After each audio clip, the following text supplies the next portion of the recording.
¿Se puede ser bueno sin límites? ¿Ser bueno es igual a ser tonto? ¿Los inteligentes son buenos? El filósofo José Ingenieros, en su obra más importante, El hombre mediocre, trata esta relación de la bondad con la inteligencia, la maldad y la imbecilidad. En el capítulo 3 dice: el primer germen de perfección moral se manifiesta en una decidida preferencia por el bien, haciéndolo, enseñándolo, admirándolo. La bondad es el primer esfuerzo hacia la virtud. El hombre bueno lleva en sí una partícula de santidad. Está claro que el bien, ser bueno, es indispensable para ser virtuoso, alcanzar la virtud.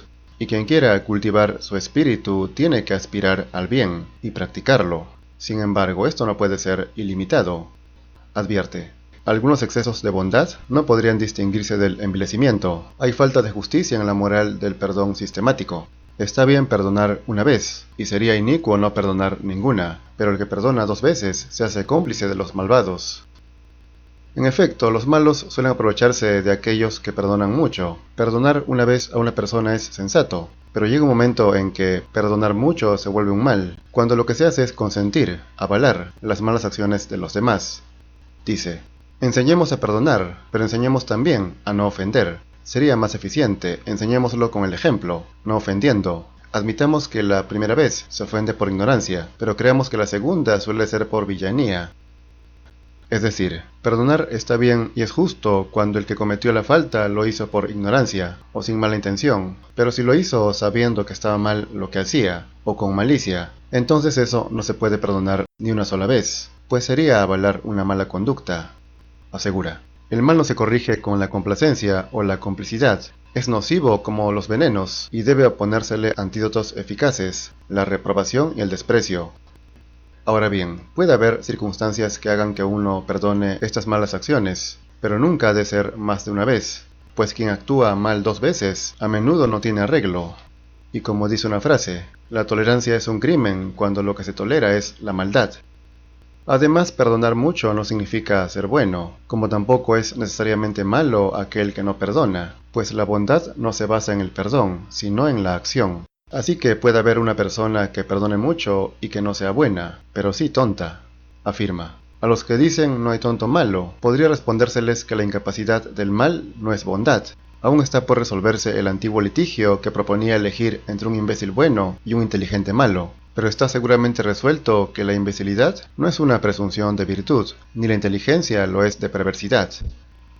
La incapacidad de hacer el mal no hace que uno sea bueno. Es como si una persona inmóvil, que no se pueda mover, fuera bueno solo porque no puede actuar mal, o que a uno le amenacen con castigarle o incluso matarle si es que hace mal, y no lo hiciera por eso, y por eso fuera bueno. O sea, tiene que haber libertad para ser bueno, voluntad. Uno tiene que ser capaz de ser malo, pero no elegir esa opción.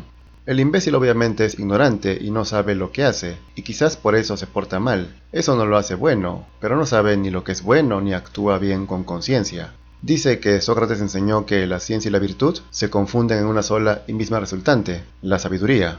Para hacer el bien basta verlo claramente, no lo hacen los que no lo ven. Nadie sería malo sabiéndolo. Con Sócrates se destruye el argumento de que los tontos son buenos, ya que lo esencial para ser bueno es, en principio, conocer el bien. Y el tonto que lo ignora obviamente no sería bueno. Sin embargo, conocer el bien no es suficiente, sino que hay que entenderlo y practicarlo. Sentenció Agustín que no se llama bueno el que sabe lo que es bueno, sino el que ama lo bueno. Es decir, puede que un intelectual conozca perfectamente el bien, académicamente lo pueda definir y explicar, pero no lo practique. Dice: el hombre más inteligente y más ilustrado puede ser el más bueno, puede serlo, aunque no siempre lo sea. En cambio, el torpe y el ignorante no pueden serlo nunca, irremisiblemente. El intelectual entiende el bien, que es el prerequisito, o la puerta de acceso para ser bueno, pero puede que no desee entrar por esa puerta, que no haga el bien, en cuyo caso no sería bueno. En cambio, el ignorante, aunque haya oído acerca del bien, y lo practique a veces sin querer, o sea inconscientemente, eso no lo hace bueno, porque no lo comprende, y en ese caso en el campo teórico vence el inteligente, aunque en la práctica a veces involuntariamente se impone el ignorante. Y sabemos que la filosofía y la virtud se trata de acciones, más que de palabras. La moralidad, dice, es tan importante como la inteligencia en la composición global del carácter. Los más grandes espíritus son los que asocian las luces del intelecto con las magnificencias del corazón. La grandeza de alma es bilateral. En efecto, ambos aspectos son indispensables, sobre todo el aspecto moral, el campo de los hechos, pues en el aspecto intelectual no es necesario ser un erudito, un genio, sino que basta con entender lo básico para ser bueno, pues hay que comprender el bien y practicarlo para hacerlo. Prosigue. Son raros esos talentos completos, son excepcionales esos genios. Los hombres excelentes brillan por esta o aquella aptitud, sin resplandecer en todas. Hay asimismo talentos en algún género intelectual, que no lo son en virtud alguna, y hombres virtuosos que no asombran por sus dotes intelectuales. Digamos que tenemos 4 opciones: destacar en el plano intelectual y en el moral, no destacar en ninguno, o destacar solamente en uno de ellos. Lo primero es lo completo, la perfección que muy pocos pueden alcanzar, pues se requiere nacer con el don intelectual y a su vez ser un genio moral, o sea, un santo. Algunos sobresalen en lo intelectual, otros en lo moral. Sin embargo, la mayoría no sobresale en ninguno de los dos campos. Unos saben algo, un poco, académicamente, parlotean de vez en cuando, pero no son eruditos. Otros saben algo de moral y lo practican a veces, pero no lo suficiente para ser ejemplos. Precisamente estos dos, que no destacan, serían los mediocres, que no son ni una ni otra cosa. Advierte. La subordinación de la moral a la inteligencia es un renunciamiento de toda dignidad. El más ingenioso de los hombres sería detestable cuando pusiera su ingenio al servicio de la rutina, del prejuicio o del servilismo. Sus triunfos serían su vergüenza, no su gloria. Es evidente que aquel que pone su inteligencia o su talento intelectual al servicio de la maldad es el peor de todos, porque a pesar de tener cultura y conocimientos, lo usa para hacer el mal o ser cómplice. Cita a Cicerón, que dijo que cuanto más fino y culto es un hombre, tanto más repulsivo y sospechoso se vuelve si pierde su reputación de honesto. Claro, es comprensible que el ignorante caiga en algún vicio o maldad, pero el intelectual, que tiene formación académica y sabe lo que está bien y lo que está mal, no tendría justificación. Esto pasa porque ha cultivado su mente, pero no su alma, que es lo más valioso y lo más profundo. Ya dijeron los socráticos que por más estudios y títulos que uno tenga, eso no garantiza que uno no pueda ser malvado. Incluso el torpe ignorante sería preferible a un talento perverso. El propio ingeniero se lo reconoce.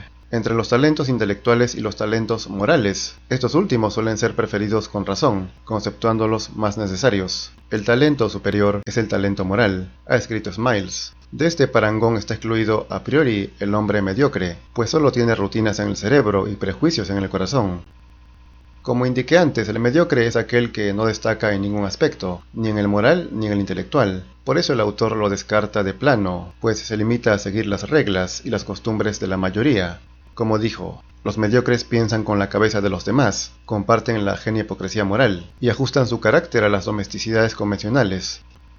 Por esto no destaca, porque si para destacar habría que hacer lo que hace la mayoría, entonces todos destacarían. Lo cual es absurdo, es decir, en realidad nadie destacaría, ya que todos harían lo mismo. De modo que, más allá de la mediocridad, ingenieros confían en la compatibilidad que ha de haber entre la inteligencia y la moralidad. Dice, una elevada inteligencia siempre propicia al talento moral, y esta es la condición misma de la virtud. Solo hay una cosa más vasta, ejemplar, magnífica, el golpe de ala que eleva hacia lo desconocido hasta entonces, remontándonos a las cimas eternas de esa aristocracia moral. Son los genios que enseñan virtudes no practicadas, hasta la hora de sus profecías, o que practican las conocidas con intensidad extraordinaria. La genialidad es el grado máximo al que se puede llegar, y evidentemente radica en lo moral. Aquí el aspecto intelectual es importante, pero secundario. Son los genios morales, los verdaderos genios, los santos. El filósofo germano Otto Weininger señaló claramente que la genialidad es el sumo bien, la moralidad, ya que finalmente las ideas y los conceptos surgen pensando en las acciones, o aspiran a influir en ellas, las cuales a su vez están al alcance de todos, no así la comprensión de las causas. Pero reitero que para ser bueno no precisa ser un experto, solo comprender básicamente el bien, lo cual puede ser simple, pero harto difícil de hacer. Por último, el autor, refiriéndose a algunos talentos del intelecto que tienen vicios, dice: por un poeta alcohólico hay 10 millones de lechuguinos que beben como él. Por un filósofo uxoricida hay 100.000 uxoricidas que no son filósofos. Por un científico experimentador, cruel con un perro o una rana, hay una incontable cohorte de cazadores que le aventajan en impiedad. ¿Y qué dirá la historia? Hubo un poeta alcohólico, un filósofo uxoricida y un científico cruel. Los millones de anónimos no tienen biografía. En efecto, por muy borracho que sea un gran escritor, ello no quita su talento literario. aunque sería inferior comparado con aquel que destaca en el aspecto moral. En realidad, este poeta ebrio solo sería superior a aquellos que no destacan ni en lo moral ni en lo intelectual, los cuales son muchísimos, así que no es poco el mérito. Es certero también, ingenieros, cuando se refiere a aquellos, principalmente jóvenes, que admiran a cierto poeta o intelectual, con algún vicio o mal hábito, y por el hecho de que ellos también tienen esos malos hábitos o vicios, se identifican con esos talentos, intentando en realidad colgarse de ellos, pretendiendo dar un cariz positivo a sus vicios, y de alguna manera justificarlos. Pues bien, les dice que por un poeta ebrio hay 10 millones que solo son ebrios, pero sin talento.